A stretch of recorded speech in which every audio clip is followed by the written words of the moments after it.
Kisah asal mula nama Tanjung Bendera di Manggarai Timur.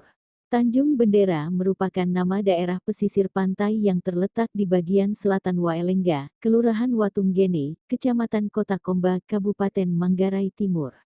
Selain terkenal dengan padang savana yang bernama Mausui, Tanjung Bendera beberapa waktu lalu oleh pemerintah daerah Kabupaten Manggarai Timur, nyaris disulap menjadi bandar udara karena keberadaannya yang sangat strategis. Dikabarkan, daerah tersebut masuk dalam kategori klaster 1 pengembangan aset pariwisata Matim pada masa yang akan datang. Lantas, bagaimana sejarahnya sehingga lokasi tersebut diberi nama Tanjung Bendera? Mari kita simak cerita singkat menurut suku Suka di Kota Komba terkait asal mula nama Tanjung Bendera. Menurut cerita, dahulu kala saat kedatangan kolonial Belanda ke Pulau Flores yaitu pada tahun 1907. Mereka kolonial, berlayar dan berlabuh di Kabupaten Ende, kemudian menetap lama di sana. Setelah itu, pasukan Belanda menyusuri jalan darat dan menetap di Bajawa, Kabupaten Ngada. Ekspedisi kemudian dilanjutkan dan sempat singgah di Aimere, Kabupaten Ngada. Saat kolonial Belanda berada di Aimere, penjaga wilayah Waelengga, Manggarai Timur, mengutus anggotanya 2 orang untuk melapor ke rumah gendang suku Suka yang terletak di Lawen, wilayah Kota Komba. Utusan tersebut kemudian melaporkan kehadiran pendatang baru kolonial Belanda, yang tentu dalam waktu dekat akan menginjakan kaki di tanah Congkasai. Mendapat laporan dari utusan penjaga wilayah Waelengga, Uwong yang saat itu menjadi tetua adat suku Suka, memanggil 12 utusan kepala suku yakni Motu, Motu Poso, Rombo, Sulit, Sahge, Keling, Sumba, Ndolu, Tanda, Walan, Ngara, Weru.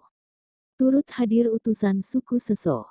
Pemanggilan 12 suku tersebut untuk bermusyawarah terkait kesiapan menghadapi kolonial Belanda yang dikabarkan akan masuk ke wilayah Waelengga. Panglima suku Suka saat itu bernama Zapi, keturunan Rato Amenggaong, tidak banyak berkutik ketika hampir sebagian anggota forum berpendapat untuk menerima kedatangan Belanda. Hanya salah satu tokoh utusan dari suku Sahge yang protes dan bersikukuh menghadapi Belanda dengan cara berperang. Namun, karena ragu dengan jumlah pasukan dan persenjataan lengkap yang dimiliki Belanda, mereka pun bersepakat menerima kedatangan Belanda. Maka pergilah utusan suku Suka yaitu Zapi Kaki sebagai juru bicara bersama 2 orang pesuruh untuk menjemput Belanda di Aimere. Saat itu tahun 1908. Wilayah seputaran Wae Mokel dijaga oleh suku Seso di bawah pimpinan Londa.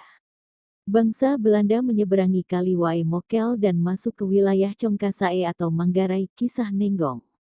Konon, sebagai tanda dan buah tangan, bangsa Belanda memberikan 2 bendera berwarna putih kepada Zapi Kaki. Salah satu bendera tersebut, oleh suku Motu, dipasang di pinggir pantai Mausui, sementara satunya lagi dikibarkan di rumah gendang suku Suka, yakni di Lawen. Pengibaran bendera di pinggir pantai Mausui menandakan bahwa siapapun pendatang baru yang masuk kemudian di wilayah Manggarai akan mengetahui jika bangsa Belanda sudah secara resmi menguasainya. Hingga kini, tempat tersebut dikenang dengan nama Tanjung Bendera yang merupakan bukti sejarah kedatangan kolonial Belanda di Manggarai. Belanda akhirnya dengan leluasa masuk ke wilayah Manggarai dan sempat singgah di rumah gendang Suka di Lawen. Konon pada tahun yang sama, sebagian regu Belanda melanjutkan perjalanan dan singgah di Borong, Manggarai Timur. Kedatangan Belanda di Borong tidak menimbulkan perlawanan yang berarti, hingga akhirnya sebagian regu menuju pantai selatan, Laut Sawu, dan berlayar menuju Todo, yang merupakan salah satu pusat kerajaan yang terletak di pesisir selatan Kabupaten Manggarai.